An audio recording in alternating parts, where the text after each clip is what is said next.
Channel's business news editor Boson Omofaye joins me now as we continue our focus on the energy market. Boson, a good morning to you. Morning. The markets are roaring to start after a long weekend, 3 days to sit at home and consider what the next 12 days left in the 2016 should look like. Interesting, you're looking at whether the cup is half full or half empty.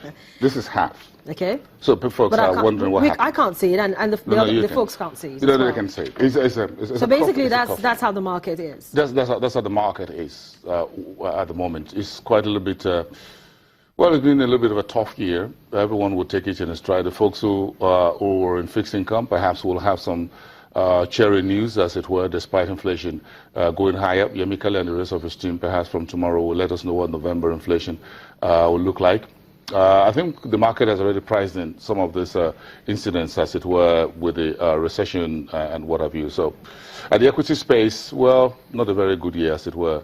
I'm not too sure if we have any major rally that can offset the rest of the year up till the moment. Okay, so let's go ahead and hear what else we have in the energy market. No, the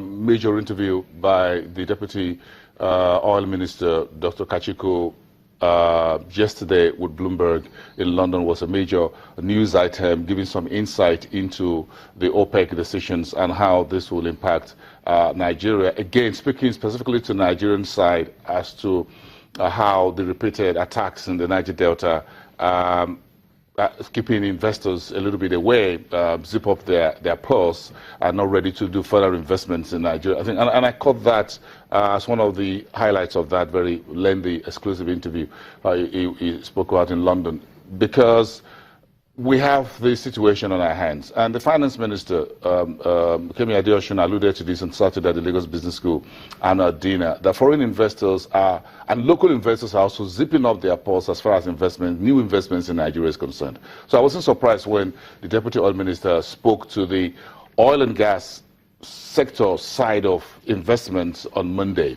And this is something that the Buhari's administration need to take very seriously when you have foreign investors holding back, folding their hands and say, look, should we do more investments in Nigeria or not? And he spoke, Dr. Kachikwu spoke to the side of the focados, and also specific questions from the interviewer, Francine Lacroix, regarding the focados. When is it going back? Is it likely to be attacked again by the militants? And his response was that, look, yes, it's been repaired, but we're not sure when the next attack will come. And I think it was very sincere and open. How does this affect investments moving forward? Investors are not clear that if you repair this facility, tomorrow militants are not going to blow it up. Should I build a new facility? Maybe not. I'm going to watch this one and see how much attacks is coming. Look at it. From February, we've had repeated attacks on almost all the export facility points that we have in Nigeria, and that has really affected Nigeria in 2016 in terms of oil revenue. But then there's also talk about increasing security and getting specific paramilitary to man and guard this particular pipeline to stay. Yes, he also spoke. Yes, he spoke to that. The government promised to use force. We haven't seen use of excessive force. Hopefully there won't be any so far. That means that some form of dialogue going on behind closed doors seem to be working. And as long as this seems to be working, you find crude oil production coming back a little bit back on stream.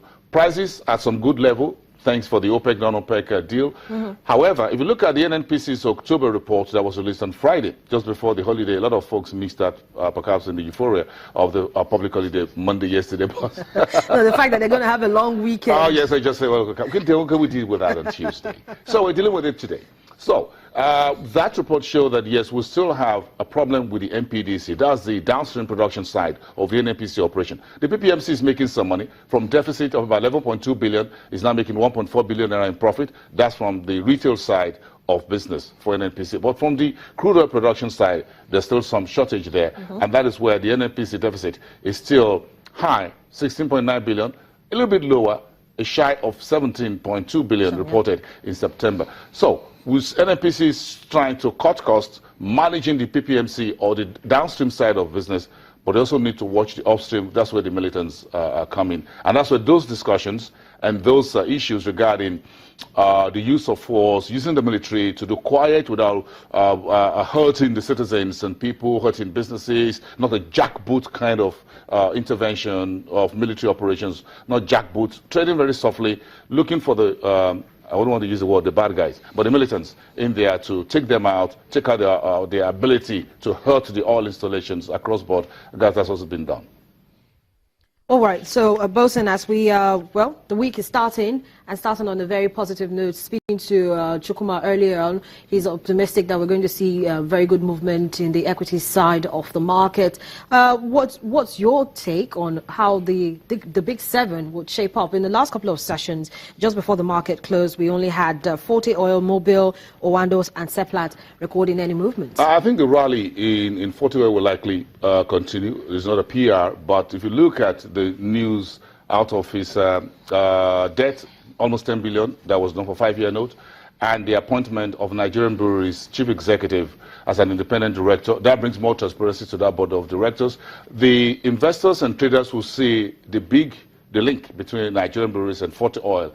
What's the connection between the two? This is the big ball in the consumer space. This is another big one in the energy, oil and gas business. Two of them, having one Nicholas Velvet on the board of Forte Oil, I think it's one big news at the market. You came in on Thursday, Friday. I'm sure the market will start reacting from today. All right, so we'll keep our eye on the markets. Bosun, thank you so much for coming in this morning. Pleasure. Our Business Morning continues in just a moment. We'll turn our attention to another very interesting segment of the economy. We're talking about maritime in just a bit. Stay with us.